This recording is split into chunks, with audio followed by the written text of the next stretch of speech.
Hey guys, welcome back to my channel. If you are new here, welcome. My name is Caryn. I'm a licensed practical nurse, also known as an LPN, depending on the state that you live in. And today's video, I'm going to be talking about all the jobs that I acquired as a new grad up until now as an LPN. So stay tuned.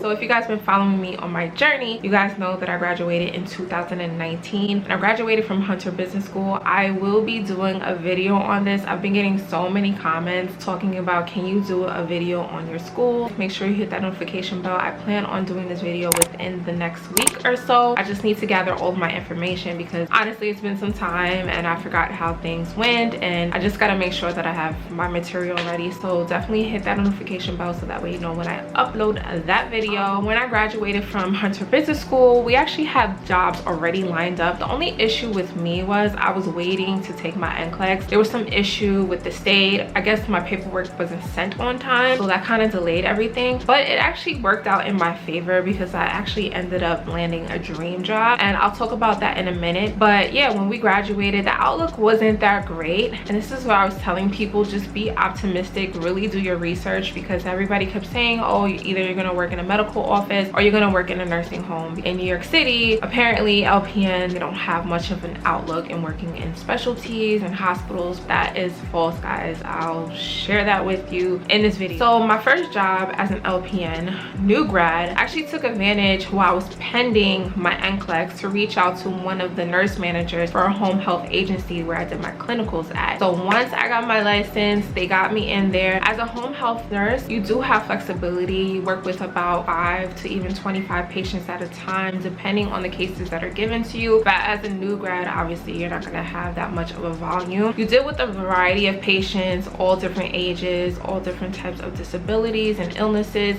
and you're taking care of them in the comfort of their home. Of course, there is thorough training in the beginning. You're shadowing a nurse, and I think I shadowed a nurse for at least a week, and then I was on my own from then. And you're getting in contact with the therapist, with the doctor, with the other nurse. There's so many people involved, and I had 2 cases in particular that were peds. I had a newborn who just came home from the NICU, and it just reminded me of Noah all over again because this child came home on a heart monitor. So pretty much I had to go over everything with the parents. Even though they are not first-time parents, they were first-time special needs parents. So I was in their home for a couple hours just going over things, monitoring the baby. It was an experience. It really was. I think I was nervous in the beginning, but being that I had that clinical background, just being around my son who had to come home on a monitor and had a number of issues, I felt comfortable and I had a nice relationship with those parents. So I didn't stay as a home health nurse for very long. I think it was about 2 or 3 weeks at most, and I was actually in the midst of waiting for feedback from the OR position that I applied for, which I'm going to get to next. You know, I felt like I did my duty, I did my job, because I knew exactly how it felt to come home and have a child that's special needs and needing that help, because Noah had a nurse when he came home as well.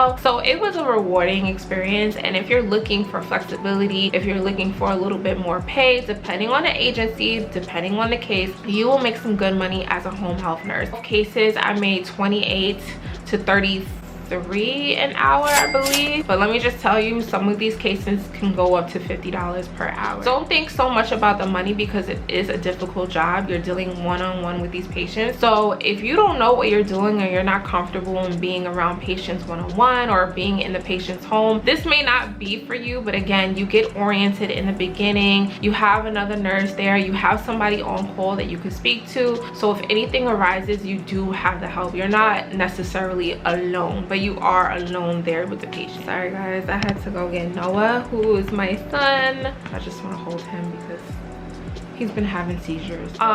So yeah, the second position that I held, this was an OR position, specifically in plastic surgery. So I worked in a private setting for a private company, and I'm just gonna disclose, it was Sono Bello. You guys been following me for some time. You guys know that I did videos on this from start to finish up until the day that I quit my job. Now, when I got this job, a lot of you guys were taken by surprise, like an LPN in an operating room. But believe it or not, guys, there are a lot of positions out there, especially even a private setting. There willing to pay an LPN before an RN just to save money. But I was super thankful for this opportunity because, again, it was not common. When I told my school, because they were asking where I was working, I told them that I snagged a job in the operating room for plastic surgery. So this was quite the experience. I was so excited when I landed this job, and I loved my job. Working in an OR, you have to be a critical thinker. You have to know time management. You really need to be on your A game. I was a scrub nurse and also a circulating nurse, but for the most part, I was scrubbed in on my own surgeries. Pretty intense. There was a lot of orientation in the beginning. Of course, I was shadowing a lot, but I kind of got the hang of it like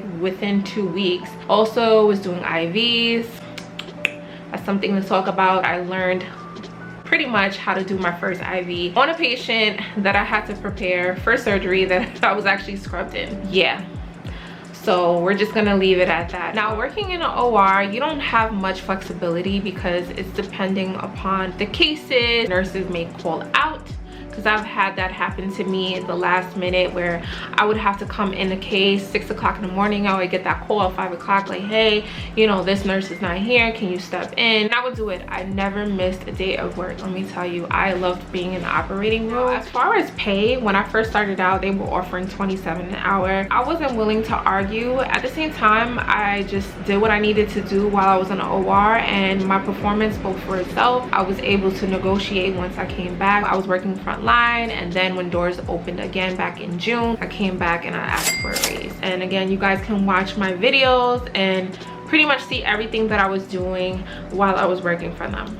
See what happens when you have your child all up in a video. He is uncomfortable. I'm about to put you back in the bed, sir. Anyways, my third position that I held was working in an LTC/rehab. This was a long-term care/rehabilitation center. So I had patients coming in from the hospital that had surgery. I had a lot of exposure in LPN school with my clinical, so I did a lot of wound care with this. I did this just PRN, just to pick up some extra hours, some extra money, and I did this throughout working front line as well. A lot of these facilities are short-staffed. It takes a lot of wear on the patient as well as the nurse. There's so much going on, and you're trying to tend to, let's say I had patients ranging from 35 to 40 patients at a time, and it's a lot. You know, you're trying to administer meds, you're doing treatments, you're doing wound care, you're just trying to keep up. And then I've seen some shady stuff go on, and that's what turns me off when it comes to these facilities. But again, I know a lot of it has to do with the staffing. When I was working frontline, they were actually offering double the pay at some of these facilities. Not the specific one that I was working for, even though they did increase my pay. A lot of places they were offering bonuses, but between both facilities that I was working for, I want to say that LTC was offering $30 an hour,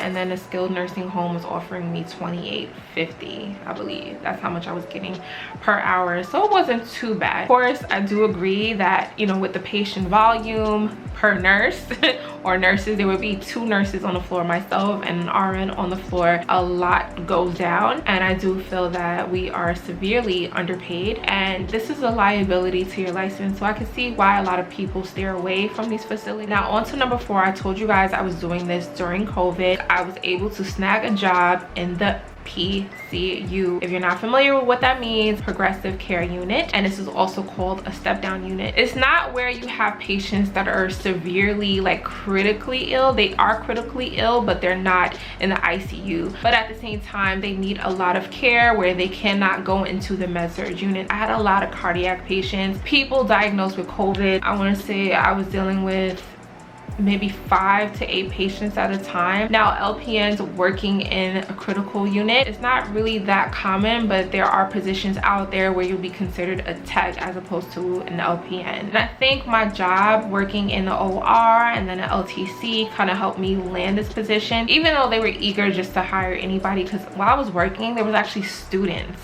there. It was crazy, like fresh students that were still in school. And I had one student that told me, she was like, oh my gosh, I thought you were RN. I was like, what the heck is that supposed to mean? I mean, I say that to her, but I was like, oh, thank you. But I'm thinking to myself, like, damn, like, what is that supposed to mean? I did an 8 out of 13 week assignment just because Noah was sick at that time and I was just missing my child. But it was interesting working during COVID, bringing home about $1,500 per week, which was not bad. But let me tell you, if I did travel nursing like some of my friends, ooh, they were making like $60 an hour. I had some friends that were making $80 to $100 an hour. But it's just so funny that, you know, LPNs were kind of frowned upon, but when it came to this crisis, we were getting opportunities left and right. Now on to number 5. Now you guys know that I started just this late December, beginning of January. I am at Magnet Hospital, but I work in ambulatory, specifically dermatology. Now I shared with you guys just recently in one of my vlogs that if you want to avoid the bedside, this may be the position for you. This is kind of like a different position for me because I'm used to doing a lot of bedside, but now I'm in a clinical lead role. I do a lot of admin work, but I also do have laser patients. I want to say ranging from 11 to 15 per day, which is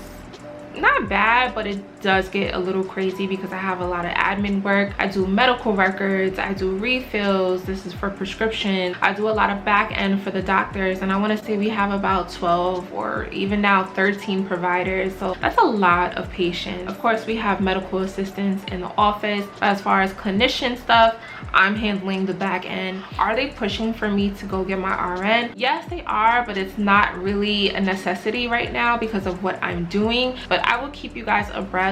Right now, currently with this job, I am making $33 an hour, and I'm coming home with about $2,300 every paycheck. Considering all the taxes that are taken out, it sucks, but it's not bad. Of course, you know, as an LPN, you can't expect to be making as much, especially since I'm not really doing like intense care, but I do a lot in my position. I am the only nurse on the dermatology side, and I run my own schedule. I set up my own patients. Like I said, I deal with a lot on the back end: insurance, medical records, you name it. And if you guys would like for me to do a day in a life as an LPN working in dermatology, I can share that with you guys because I do a lot.